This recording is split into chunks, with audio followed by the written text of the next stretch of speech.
चलो अब 8th class की एक्सरसाइज 2.5 को शुरू कर देते हैं, सेकंड चैप्टर। उसमें क्वेश्चन नंबर 1 हम अब कर रहे हैं। ये एक्सरसाइज इजी है, यहाँ पर आपको कोई वर्ड प्रॉब्लम नहीं है तो थोड़ा आसान पड़ेगा कैलकुलेशन वैल्कुलेशन सॉल्व करना। मैंने अच्छे से सिखा रखी है आपको। शुरू करते हैं। जैसे कि आपके पास x/2 माइनस 1/5 एक टर्म है, इक्वल टू में x/3 एंड 1/4 प्लस 1/4 एक टर्म है।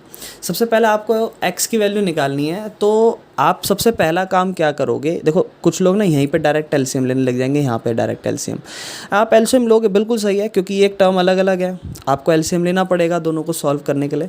लेकिन मैं उससे पहले आपको एक बात कहना चाहूँगा, आप कोशिश करना सबसे पहले कि ये जात बिरादरी वाले लोग एक तरफ हो जाएं और बाकी लोग एक तरफ हो जाएं, ठीक है ना। तो ये x का वैल्यू जो है ये दोनों एक वैल्यू है, मतलब दोनों x की टर्म्स कंटेन करते हैं, तो आप दोनों को एक साथ रखो। एंड ये विदाउट x है, इसको भगा दो, ठीक है ना। तो ये दोनों एक ही सेम बिरादरी के लोग हैं, इनको एक साथ ले आओ। तो ये x/3 है प्लस का, सो x/2 प्लस का x/3 है, यहाँ पे माइनस का x/3 हो जाएगा, इज इक्वल टू 1/4 इधर है एंड माइनस का 1/4 उधर जाके 1/5 हो गया। हमने यहाँ पर करा है ट्रांसपोज, ठीक है ना। इसके बाद ये x की टर्म है, अब आप इसका एलसीएम ले सकते हो। 2 और 3 का एलसीएम आप 6 लोगे। 2 के टेबल में अब देखो एलसीएम ले ले, एलसीएम लेना तो आपको आता होगा, दोनों का एलसीएम ले लेंगे। अब नीचे वाले को नीचे वाली टर्म से डिवाइड करना पड़ता है, जो आंसर आता है उसको ऊपर वाले से मल्टीप्लाई। तो 2 के टेबल में 6 कितने नंबर पे आता है, 3। आंसर क्या आया, 3। 3 को x से मल्टीप्लाई करो, तो जब 3x से मल्टीप्लाई होगा वो 3x बन जाएगा।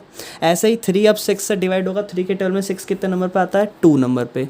तो 2 जब x से मल्टीप्लाई होगा तो वो 2x बच जाएगा, बीच में माइनस, इज इक्वल टू ऐसे ही 5 और 4 का एलसीएम हम मान लेते हैं 20। 4 के टेबल में 25 नंबर पे, 5 को 1 से मल्टीप्लाई करोगे 5, प्लस 5 के टेबल में 24 नंबर पे, 4 को 1 से मल्टीप्लाई करोगे 4। ये हो जाएगा 3x minus 2x will become x/6 is equal to 5 4 9 बटे में 20। आपको वैल्यू किसकी निकालनी है, x की। उसके क्या परेशानी है, 6 यहाँ पे परेशान कर रहा है, 6 को ही भगा दो। 6 को भगा दो, ऊपर की तरफ डिवाइड हो रहा है तो इक्वल के उस तरफ जाके मल्टीप्लाई इस तरीके से हो जाएगा, ठीक है ना। जो बच जाएगा 54/20। आप चाहो तो यहीं पे काटा पीटी करके सॉल्व कर सकते हो, कोई दिक्कत नहीं है, ठीक है ना। सो ये 54/20 बना, ठीक है ना। अब आप चाहो तो इसको थोड़ा काट पीट के 27/10 लिख सकते हो, और ये आपकी x की वैल्यू। अब हम लोग क्वेश्चन नंबर 2 सॉल्व कर रहे हैं। n/2 minus 3n/4 plus 5n/6 is equal to 21, ठीक है। चलो जी इसे सॉल्व करते हैं। सो ये पूरी एक टर्म n की है, तो ये तो सॉल्व हो जानी है आपकी। यहाँ पर 21 एज इट इज़ रखना, अभी कोई काम नहीं करना, हमें सिर्फ सॉल्व करना है। सो 2 4 6 इस बार तीनों अलग टर्म है, तीनों का आपको एलसीएम लेना पड़ेगा। तीनों का एलसीएम 12 आ जाएगा। नीचे वाले को नीचे वाले से डिवाइड। 2 के टेबल में 12 कितने नंबर पे, 6 को ऊपर वाले से मल्टीप्लाई तो हो जाएगा 6n, बीच में साइन माइनस। 4 के टेबल में 12 कितने नंबर पे आता है, 3 नंबर पे।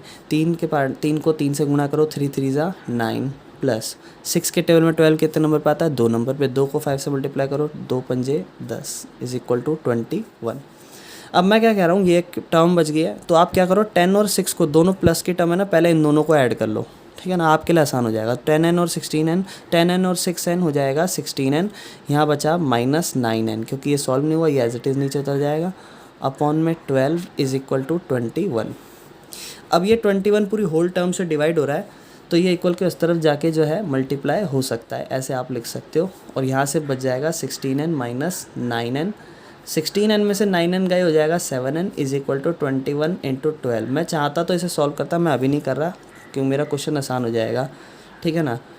12 है, n यहाँ पे मल्टीप्लाई हो रहा है, इक्वल के इस तरफ जाके डिवाइड हो जाएगा, और ये 7 1 नंबर पे, 21 3 नंबर पे। अब बचा 3 इंटू 12, नीचे कुछ नहीं है 1।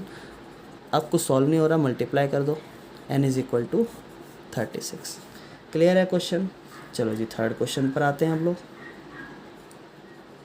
तो क्वेश्चन नंबर 3 हम लिख रहे हैं, जहाँ पर लिखता है x plus 7 minus 8x/3 is equal to 17/6 minus 5x/2।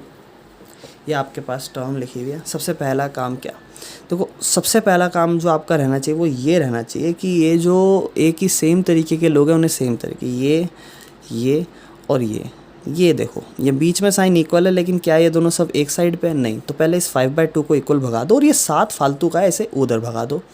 तो हम पहले ट्रांसपोजिंग कर रहे हैं, x है -8x/3 इधर ही रहेगा, माइनस का 5/2 इक्वल किस तरफ आके 5x/2 हो जाएगा।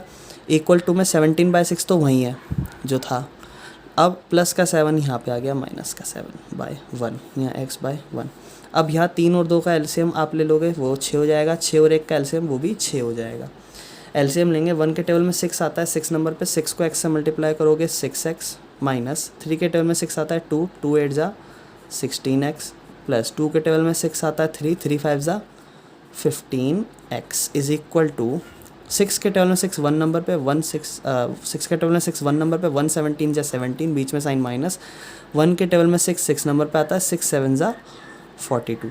एंड यही डिटेल मैं वहाँ पर उतार लेता हूँ। 6x minus 16 minus 16x plus 15x upon में 6 इज इक्वल टू 17 माइनस 42/6। ये मैंने पूरा कैरी कर लिया, सेम चीज़ है। अब यहाँ पर क्या करते हैं, अब जो सॉल्व हो रहा है, मैंने आपको बोला था प्लस और प्लस को पहले सॉल्व कर लो। 15 और 6 21x माइनस 16x अपॉन में 2 इज इक्वल टू 7 माइनस 42, यानी कि प्लस माइनस माइनस 12 में से 7 गया 5, 3 में से 1 गया 2, यहाँ पर 6 है, ठीक है ना। इन दोनों को माइनस करा तो बचता है 25 और माइनस का 25। माइनस का 25 में कोई दिक्कत, क्योंकि बड़ा नंबर माइनस का है और उसका ही साइन कैरी होता है। क्लियर है।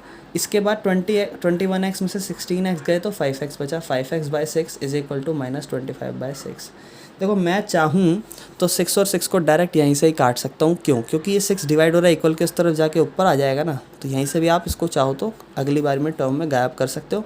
नहीं तो मैं क्या करता हूँ, इस 5 को और एक 6 को दोनों को हटाना ही है तो हटा ही देता हूँ अगली टर्म में। तो माइनस 25/6 यहाँ था, ये 6 नीचे है तो ऊपर आ जाएगा, 5 ऊपर है तो नीचे आ जाएगा, 6 से 6 कट गया। x is equal to minus 25/5, ठीक है ना। और x 25/5 5 नंबर पे गया तो x की वैल्यू आई -5। क्लियर है। अब हम लोग क्वेश्चन नंबर 5 सॉल्व कर रहे हैं। क्वेश्चन नंबर 5 देखते हैं। 3t minus 2/4 minus 2t plus 3/3 is equal to 2/3 minus t। ध्यान से समझना इसे। सबसे पहले देखो पिछला क्वेश्चन हमने करा तो वहाँ पे भी ऐसे ओपनली बड़ी बड़ी टर्म थी, बट वो दोनों के बीच में इक्वल का साइन था। यहाँ पर जब आप देखोगे कि बीच में माइनस का साइन है और अपॉन में 4 अपॉन में 3, यानी कि एक अलग अलग टर्म हो ही गई हैं, ठीक है ना। और आपको देखना है कि अलग अलग टर्म है और अगर इसमें कोई एक ही सेम टाइप की टर्म्स है तो उसे आप सॉल्व करें। तो देखो दोनों में टी है, ठीक है, लेकिन इक्वल के उस तरफ एक जगह हो रहा है जहाँ टी है, तो इक्वल इधर ले आओ, तीनों को एक साथ सॉल्व कर लेंगे। तो 3t minus 2/4 minus 2t plus 3/3 minus का t इक्वल के इस तरह के प्लस t एंड 2/3 सबसे अलग है तो उसे अलग ही रखो, ठीक है ना। चलिए जी इसको 1, तीनों का आपको एलसीएम लेना है क्योंकि अलग अलग टर्म है, तो हमने ले लिया एलसीएम जो कि है 12। 4 को 12 से डिवाइड करेंगे, आंसर आएगा 3, और 3 को इस पूरी टर्म से आपको मल्टीप्लाई करना है। 3 को भी हम बाहर रखते हैं, सॉल्व नहीं कर रहे, एज इट इज़ रखेंगे, आगे आने वाले टाइम में करेंगे। बीच में साइन माइनस, 3 के टेबल में 12 आता है 4 नंबर पे, 4 को इस पूरी टर्म से मल्टीप्लाई, 4 को मल्टीप्लाई करना है 2t प्लस 3 से। उसके बाद 1 के टेबल में 12 आता है 12 नंबर पे, 12 को t से मल्टीप्लाई करोगे तो हो जाएगा 12t is equal to 2/3। Clear है ये चीज़। अब हम लोग ब्रैकेट को तो बाद में इधर उधर शिफ्ट करेंगे, पहले इसको सॉल्व करो ऊपर। तो 3 3 ज़ा 90, 3 2 ज़ा 6 और प्लस माइनस माइनस का साइन, 3 2 ज़ा 6 बीच में साइन माइनस। अब ध्यान से देखना, ये माइनस का टर्म है बाहर ही, ये पूरा ऐसे सॉल्व होगा तो अंदर के सारे साइन चेंज होंगे। तो 4 2 ज़ा 80 प्लस माइनस माइनस, 4 3 ज़ा 12 minus plus minus plus 12t upon में 12 इज इक्वल टू 2/3। क्लियर है यहाँ तक। इसके बाद 90 80 12t इन सबको सॉल्व करो। पहले तो 90 और 80, 90 में से 80 गया, 1t बचा, 1t में से 12t जुड़ा तो 13t हो गया, ये मैंने डायरेक्ट लिख दिया। 90 में से 80 गए, 1t बचा, 1t और 12t 13t, फिर -6 -12 हो जाता है -18 अपॉन में 12 इज इक्वल टू 2/3। क्लियर है यहाँ तक? अब क्या करेंगे, अब 12 को इधर शिफ्ट कर दो, 3 को इधर शिफ्ट कर दो, तो 3 पूरा टर्म से मल्टीप्लाई हो जाएगा एंड 12 भी पूरी टर्म से मल्टीप्लाई हो जाएगा। या तो आप ऐसे कर लो, या फिर एक तरीका और मैं बता देता हूँ आपको यहीं पर। मैं क्या कर रहा हूँ, सिर्फ 12 को शिफ्ट कर रहा हूँ, ठीक है ना, बाकियों को नहीं कर रहा। 13t minus 18 is equal to 2 into 24/3 से, सॉरी 12/3। मैंने क्या करा, 3 को इक्वल के इस तरफ शिफ्ट नहीं करा, यहीं रखा। अब देखो 3 एक नंबर पे कटा, ये 4 नंबर पे कटा, 2 चौक 8, सिर्फ यहीं बचा। 13t माइनस 18, माइनस का 18 इक्वल के इस तरफ भेजा तो ये हो गया 8 + 18, 8 + 18 is 26 is equal to 13t। 13 divide हो रहा है, मल्टीप्लाई हो रहा है, इक्वल के इस तरफ जाके डिवाइड हो जाएगा, कट पिट के t की वैल्यू आ जाएगी 2। दूसरे स्टेप में जहाँ मैं दोनों को शिफ्ट कर रहा था, देखो कैलकुलेशन मेरी कितनी डिफ़िकल्ट हो जाएगी यहाँ पर। ये हो जाएगा 39t माइनस 3 8 ज़ा 24, 3 1 ज़ा 3 and 4 is equal to 24, minus 54 उधर जाके 24 + 54 इज इक्वल टू 39t। 4 और 4 8, 5 2 7, t इज इक्वल टू 38/79। फिर आप इन्हें काटते तो वैल्यू 2। तो दोनों में से जो तरीका आप करना चाहो उसे आप एक्सेप्ट कर सकते हो। आज के लिए इतना ही।